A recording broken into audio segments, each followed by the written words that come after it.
दोस्तों नमस्कार, मैं हूं प्रशांत और आप जुड़ चुके हैं यूपी फैक्टर के साथ। यूपी फैक्टर में बात उत्तर प्रदेश की सियासत की करेंगे, उत्तर प्रदेश की खबरों की करेंगे, लेकिन शुरुआत सबसे बड़ी खबर से करेंगे। उत्तर प्रदेश में समाजवादी पार्टी किसको विधानसभा में नेता प्रतिपक्ष बनाने जा रही है? यह सवाल इसलिए बहुत ज्यादा यूपी की सियासत में चल रहा है क्योंकि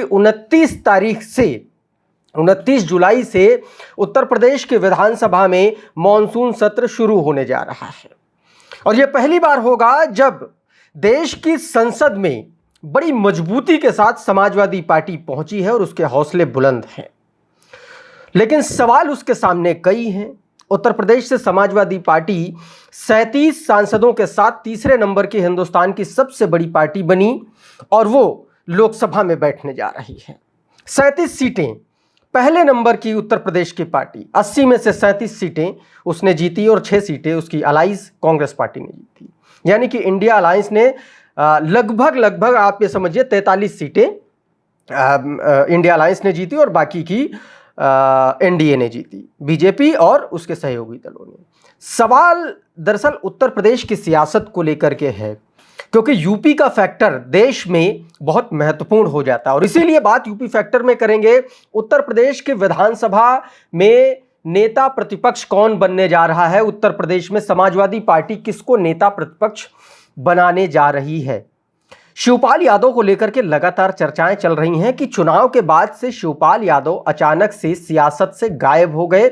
समाजवादी पार्टी की जो मुख्य धारा है, रणनीतिक फैसले हैं, वहां से गायब हो गए। समझ में नहीं आ रहा कि शिवपाल यादव क्या करने वाले हैं, समाजवादी पार्टी में उनके भविष्य का क्या होगा।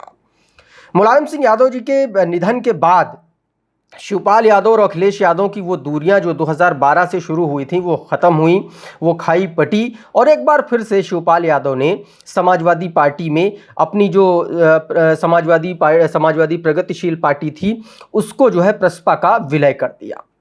अब वो समाजवादी पार्टी में राष्ट्रीय महासचिव हैं। तो सवाल ये उठ रहे हैं कि क्या शिवपाल यादव विधानसभा में नेता प्रतिपक्ष की भूमिका निभाएंगे क्या, या अखिलेश यादव किसी और व्यक्ति पर दांव लगाएंगे? कुछ नाम चल रहे हैं और उसके बाद उन नामों के पीछे के निहितार्थ समझाने की कोशिश करेंगे और शिवपाल यादव को अखिलेश यादव क्यों नहीं विधानसभा में नेता प्रतिपक्ष की भूमिका सौंपना चाह रहे हैं, इसके पीछे की बात भी करेंगे।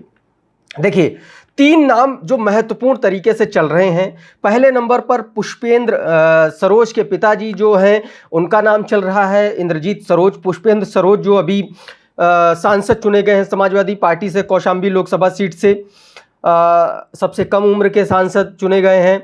एक नाम तो उनका चल रहा है पुष्पेंद्र सरोज और दूसरा नाम चल रहा है राम अचल राजभर का। समाजवादी पार्टी आखिर इन दोनों नामों पर क्यों विचार कर रही है, इसकी भी बात करेंगे। देखिए, समाजवादी पार्टी 2024 के लोकसभा चुनाव से पहले उसने जो अपना पीडीए का फॉर्मूला दिया, यानी कि पिछड़ा, दलित और अल्पसंख्यक, उस फॉर्मूले के तहत उसने काम किया, उस रणनीति पर काम किया और वो रणनीति बहुत सफल साबित हुई। इतनी सफल साबित हुई कि अखिलेश यादव अब उत्तर प्रदेश की सियासत को छोड़ करके देश की सियासत करना चाह रहे हैं, यानी कि दिल्ली की राजनीति करना चाह रहे हैं। तो सवाल यह उठता है कि उत्तर प्रदेश में फिर क्या होगा। अब चूंकि पीडीए की बात है तो पीडीए में अवधेश पासी का सबसे बड़ा नाम साथ में लेकर के चल रहे हैं अखिलेश यादव। लोकसभा में एक तरफ राहुल गांधी बैठ रहे हैं, दूसरी तरफ अखिलेश यादव, बीच में अवधेश पासी बैठ रहे हैं। एक मैसेज देने की कोशिश की जा रही है। तो अवधेश पासी दिल्ली में है, एक चेहरा है, एक पॉलिटिकल सेलिब्रिटी बन चुके हैं। तो उत्तर प्रदेश में फिर पीडीए का चेहरा कौन होगा? जाहिर सी बात है, समाजवादी पार्टी इस मौके पर को खोना नहीं चाहती। एक बड़ा अच्छा पॉलिटिकल मोमेंटम बना हुआ है उसके पक्ष में और उसी मोमेंटम को आगे बढ़ाना चाह रही। बड़ी मुश्किल से उसने यादव और मुस्लिम की पार्टी का तमगा इस बार कम करने की कोशिश की है। 5 यादवों को टिकट दिया, वो भी सिर्फ अखिलेश यादव के परिवार से, और मेरे ख्याल से 5 ही मुस्लिम कैंडिडेट को टिकट दिया। बाकी जितने भी टिकट समाजवादी पार्टी ने लोकसभा के चुनाव में उत्तर प्रदेश में दिए वो या तो नॉन यादव ओबीसी और नॉन जाटो जो है नॉन यादव ओबीसी और दलितों को टिकट दिया, खास तौर पर नॉन जाटों। तो सवाल यह है कि अब ये जो मैसेज है विधानसभा में कैसे पहुंचाया जाए, विधानसभा स्तर तक कैसे पहुंचाया जाए। इसमें दो सबसे मुफीद नाम बैठते हैं, पुष्पेंद्र सरोज और रामअचल राजभर। दोनों ही अनुभवी नेता हैं, लंबा अनुभव है दोनों के पास। मैं आपको बता दूं कि जो 5 बार के विधायक हैं इंद्रजीत सरोज, लगातार 5 बार के विधायक रहे हैं। इसके अलावा 6 बार के विधायक रामअचल राजभर रहे हैं। राजभर कम्युनिटी से आते हैं। पूर्वांचल में राजभर कम्युनिटी एक बहुत मजबूत होल्ड रखती है। लगभग 12-13 जिलों में राजभर कम्युनिटी का बहुत मजबूत जनाधार है। और ओम प्रकाश राजभर जो सबसे बड़े नेता हैं एनडीए के पास इस समय, वो एनडीए के पास हैं, और उनकी काट के तौर पर राजभर वोटर्स को साथ में लाने के लिए रामअचल राजभर को भी साथ में लाया जा सकता है और उनको नेता प्रतिपक्ष बनाया जा सकता है। इसके अलावा इंद्रजीत सरोज पासी कम्युनिटी से आते हैं, 60 साल उनकी उम्र है और बहुत मजबूत लीडर हैं समाजवादी पार्टी के। 2017 में ये समाजवादी पार्टी में शामिल हुए थे। अच्छा, इन दोनों ही नेताओं का एक बड़ा ड्रॉबैक है, ये दोनों ही नेता बहुजन समाज पार्टी के ओरिजिनली नेता हैं। इंद्रजीत सरोज भी मंत्री रहे हैं, समाज कल्याण मंत्री रहे हैं मायावती जी की सरकार में।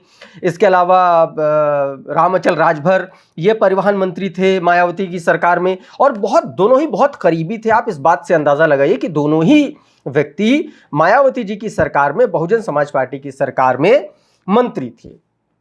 तो एक जो ट्रस्ट फैक्टर है वो समाजवादी पार्टी के भीतर कार्यकर्ताओं में, पदाधिकारियों में, इन दोनों पार्टियों के भी, इन दोनों नेताओं को लेकर के है कि अगर इनको बनाया जाएगा तो बाकी के जो समाजवादी पार्टी के जो लीडर्स हैं, जो नेता हैं, जो लंबे वक्त से पार्टी के लिए लॉयल रहे हैं, वो उनके बीच क्या मैसेज जाएगा। देखिए, जो मेरी बातचीत हो रही है, जो मैं समझ पा रहा हूं समाजवादी पार्टी के जो हमारे जो सोर्सेस हैं, उसमें इन दोनों नेताओं में से पहला जो दांव लगेगा वो लगेगा, मैं आपको बता दूं, सबसे जो मजबूती के साथ जो दावा पेश करेंगे वो इंद्रजीत सरोज करेंगे, और दूसरे नंबर पर आते हैं